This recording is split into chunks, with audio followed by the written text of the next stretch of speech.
درود، برنامه خبری و تحلیلی اخباری آزادی است و من طاهری سفر همراه شما. امروز پنجشنبه 25 ایول است و حالا نگاه به سرخطی خبرها. آب نهری دوشنبه را بستند. 120 نفر جسد روزیگلی 13 ساله را جستجو کردند، اما بی نتیجه. مادر امیدوار است روز او را می‌یابند. دیگه خواهش من قبول کنن که با تکنیک کن. خدا میدونم تا سر خدا. چرا در تاجیکستان مردم از کار در اداره‌های دولتی می‌گریزند؟ فکر کنی 1700 چیت میشود. اوزم یک کوارتیر یافتم میتونید 200-300 داد. کمیته تفتیشاتی روسیه پیشنهاد کرده است مهاجران مقیم این کشور فقط سیم کارت‌های روسی بگیرند، نه یگان جای دیگر.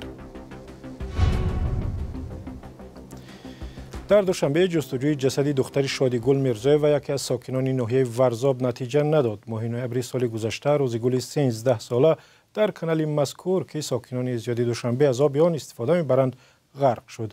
جستجوهای پی در پی آن زمان نتیجه ندادند. در جواب به طلب به تکرار مادر روزیگل، مقامات امروز دیگر باره تلاش کردند ولی هیچ آثاری از تن بیجان نورس گم گشته نیافتند. شهلای عبدالله شاهد کاری ماموران نجات در شهر دوشنبه بود. با گذشت 9 ماه از تلاش ناموفق در پیدا نمودن جسد روزیگلی 13 ساله، جستجوی دیگر باره آن هم نتیجه نداد.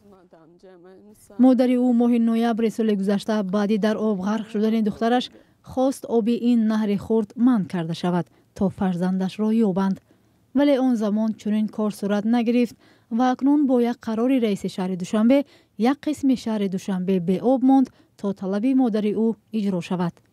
ساعت 4:00 صبح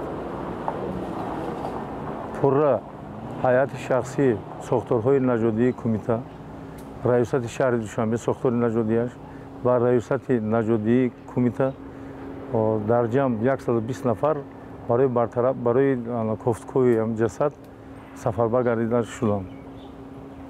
خب تمام امکانیتایی که بود ما استفاده بردیم برای یافتن جسد، لیکن ما میسر نشد که یابیم. نجات دهندگان میگویند برای پیدا کردن جسد تمامی تلاش خود را کردند. اینم سیل‌هایی که وقت‌های اخیر سیل‌های زیاد آمد، بارشات زیاد بود از کوه‌ها، پورا قسمت دریا خون پر کرده شده بود. به همین خاطر ما همچه امکانیت حرکت کردیم لیکن میسر نشدیم که جسد رو یافته به صاحبش دهیم. چنین نتیجه مادر روزیگل را بیشتر ناامید کرد. روز انتظار که مثلا پس کنن ساعت جمع کنن دخترچه میام نه که من سری آمد بشه قمت دیدم اونجا امید مکان.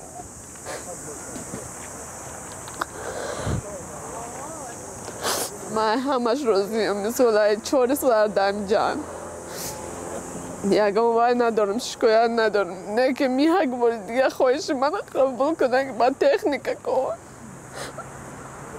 خدا میدونم تا سر خدا. پیدا نشدن جسد شک و شبهه‌ای را هم در دل مادر بیشتر کرده است.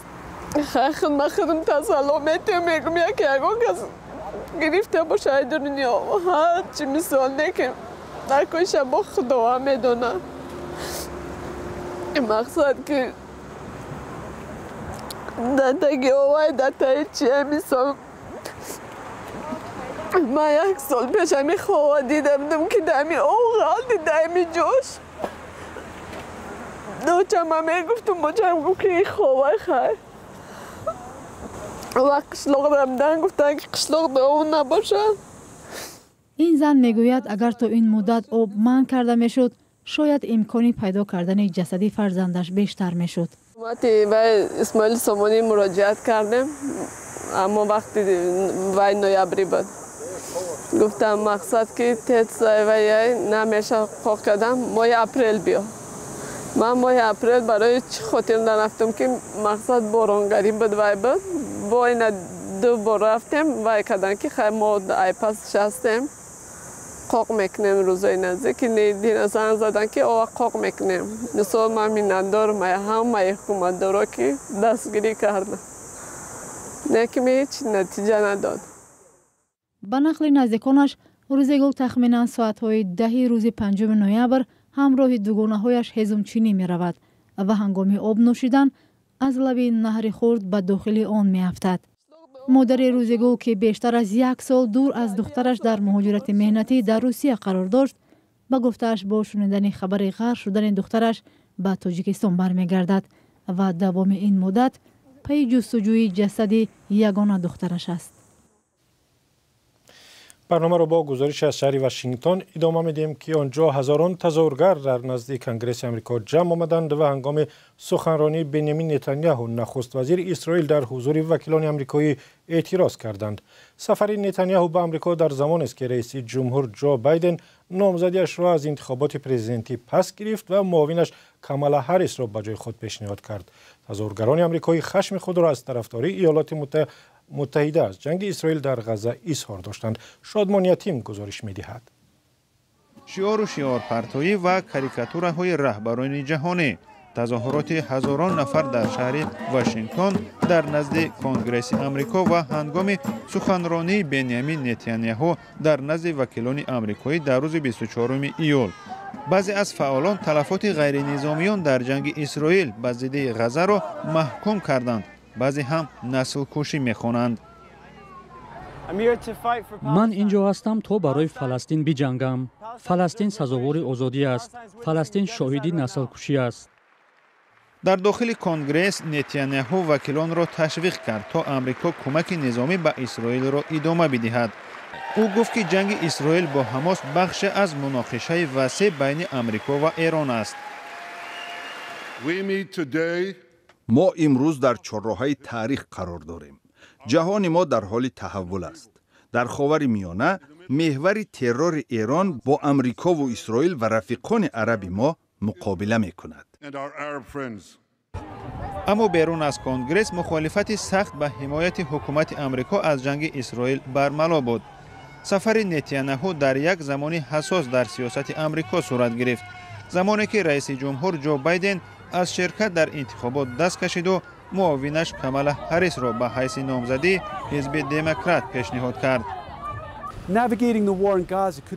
جنگ در غزه برای هریس یک مشکل جدی می آفرد، چون حزب دموکرات را به دو دسته جدا کرده است. رای دهندگان جوان و پیشرفته مخالف سخت کمک نظامی به اسرائیل هستند. برای همین در یک رقابت سخت هریس باید راه میانه را برگزیند تا طرفدارانش از او رو نتابند. هریس در یک سخنرانی گفته است در صورت انتخابش در مقایسه با بایدن نسبت به حکومت نتانیاهو موقع سخت‌تری را پیش می‌گیرد. به اندیشه من این یک وعده پوچ و رمزی است که نشان بدهد گویا طرفداری مردم فلسطینی می باشد. تنها کاری که کرده است به سخنرانی نتانیاهو نآمده است. این برای ما کافی نیست. او برای به دست آوردن رأی ما باید بگوید که من با نتانیاهو ملاقات نمی کنم. باید به ضد این نسل کشی سخت‌تر بایستد و به سازش آتش بس دعوت کند. در رقابت فرضی بین هریس و دونالد ترامپ فاصله بین دو طرف بسیار کم است. یعنی رأی اندکی می تواند انتخابات را به نفع یکی از آنها خاتمه دهد.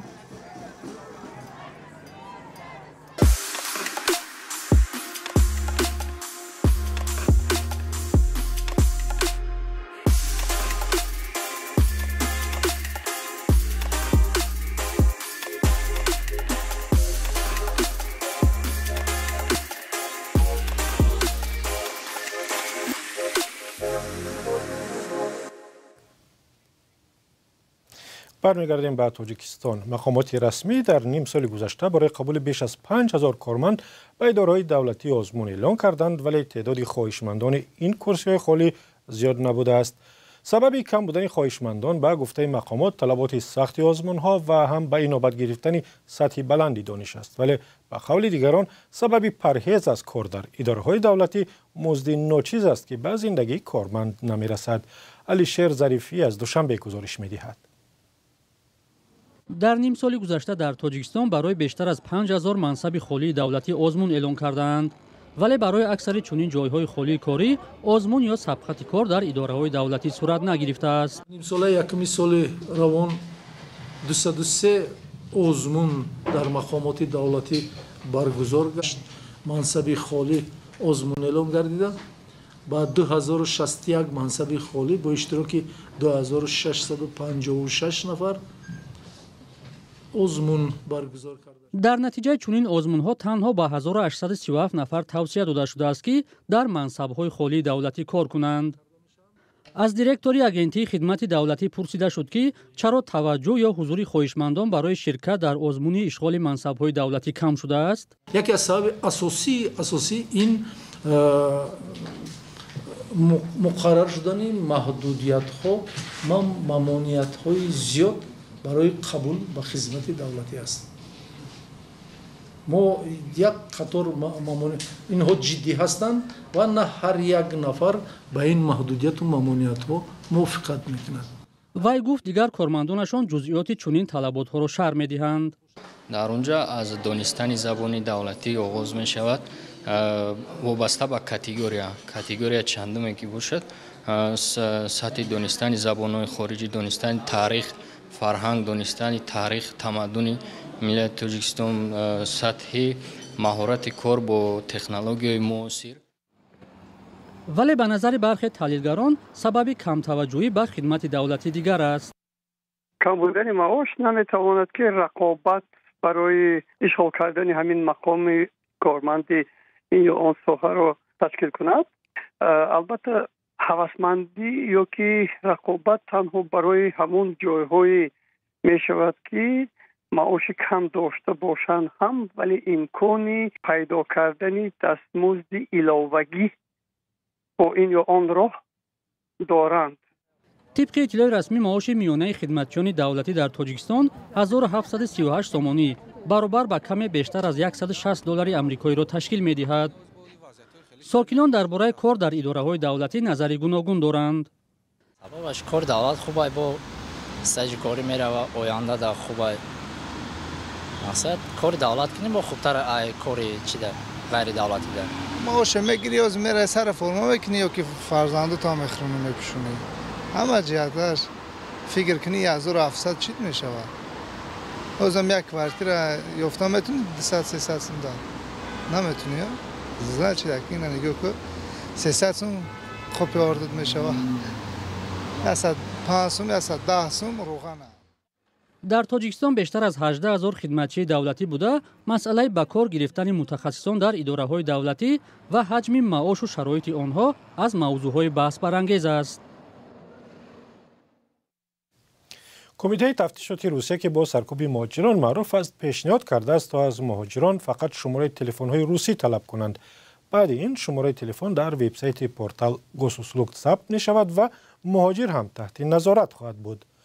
الکساندر باستریکین رئیس کمیته تفتیشاتی در مصاحبه با یک نشریه روسی گفته است همچنین بر اساس قانون پیشنهادی باید ایز انگشت و دنکه مهاجران را بگیرند تا پیدا کردن مهاجر جنایتکار آسان شود. پیشتر از این پیشنهاد باستریکین دومای دولتی قانونی را قبول کرد که راندن مهاجران غیر قانونی از روسیه را بسیار آسان می کند. قانونی که روز 23 ایول قبول شد به ماموران پلیس روسیه اجازه می‌دهد به حکم دادگاه و در مدت 2 شبانه روز مهاجران از روسیه بیرون کنند. مقامات در روسیه سخت‌تر شدن قانون‌های مهاجرت را به حمله تروریستی کراکوس در ماه مارس ربط می‌دهند که به آن شهروندان تاجیکستان متهم می‌شوند. اخبار آزادی به پایان رسید. سپاس که ما را همراهی کردید. برای دریافت خبرهای بیشتر و تماشای گزارش‌های دیگر سری بزنید به وبسایت azadi.org و صفحه‌های ما در فیسبوک، اینستاگرام، تیک تاک. اگر شما هم خبری دارید با ما نویسید، تحقیق می‌کنیم درست بود نشر می‌شود. تا دیدار در برنامه‌های دیگر.